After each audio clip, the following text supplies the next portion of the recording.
In the world of international diplomacy, every single word counts. But sometimes, it's just one little phrase that can hint at a huge shift in global power. And that's exactly what we just saw come out of a big meeting in Pyongyang between North Korea and China. So we're going to decode the very specific language they used and really get into why this growing alliance has everyone, well, paying very close attention. All right, so here's our game plan. First, we'll set the scene with the meeting in Pyongyang. Then we'll break down two really key phrases that were used.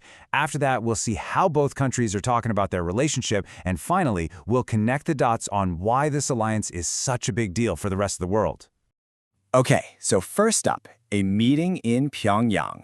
Let's get right into what went down. So, the key players here were North Korean leader Kim Jong-un and China's top diplomat, Foreign Minister Wang.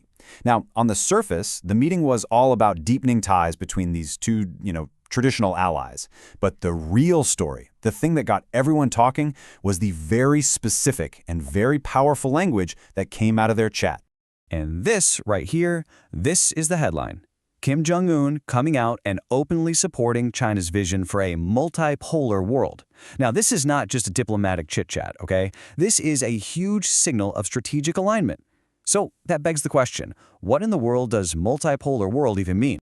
All right, let's really dig into that first key phrase. What does China and now North Korea actually mean when they talk about building a multipolar world?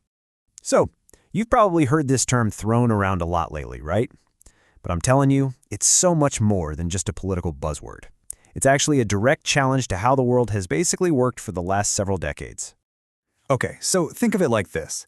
For the past 30 years or so, we've mostly been in a unipolar world. That means one main superpower, the United States, pretty much at the center of everything.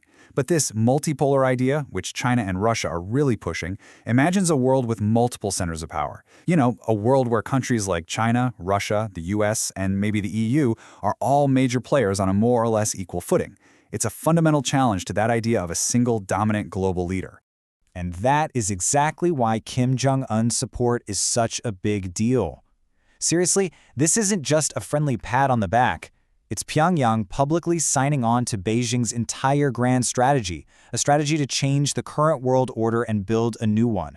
It's North Korea making it crystal clear whose side they're on in this growing global tug of war. But hey, their alignment wasn't just about some big future vision for the world. It also got very specific, with a clear promise of support on what is, without a doubt, China's most sensitive issue, the One China principle. Okay, so what is the One China principle? Look, if you want to understand modern China's foreign policy, you absolutely have to get this concept. It is the bedrock, the non-negotiable foundation of everything, especially when it comes to Taiwan. So what it boils down to is this. The One China principle is Beijing's official stance that Taiwan is an inseparable part of China's territory. Full stop. And when it came to this issue, Kim Jong-un's support couldn't have been clearer. And check out the language he used. Fully support. You got to remember, in diplomacy, words are chosen so carefully.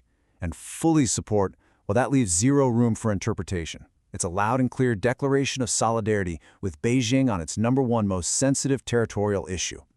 So, North Korea definitely made its stance clear. But what about China's side of things? Well, their top diplomat had his own special phrase to describe the alliance, and it shows that this strengthening relationship is absolutely a two-way street. And that phrase was a new phase. I mean, think about it. When a top diplomat says a relationship that's been around for 75 years is entering a new phase, that's a pretty clear signal that this isn't just business as usual. It means that from Beijing's point of view, something big is changing. Yeah, that kind of language really points to a conscious effort to level up this partnership. I mean, with all the pressure they're facing from the West, it makes sense, right? Both Beijing and Pyongyang see a huge strategic benefit in showing up as a more united front. This whole new phase thing is all about creating a much more coordinated and supportive team. Okay, so let's recap. We've got strategic alignment on a global vision, we have full-throated support on a critical policy, and we have an official announcement of a new phase. So let's tie it all together and ask the big question. Why does any of this actually matter? So when you put these three pieces together, the picture gets really clear. This meeting wasn't just some routine diplomatic check-in. No way. It was a very public, very deliberate show of a strengthening, strategically aligned partnership. It's these two traditional allies basically telling the world they're a united front on the big issues. And that leaves us with a really important question for the future. You see, this alliance isn't just about two countries next door to each other. It's one of the key building blocks in that multipolar world they both want to create. So as China and its partners keep challenging the way things are, the question really isn't if the world is changing anymore. It's how ready is everyone else for the new reality they're trying to build.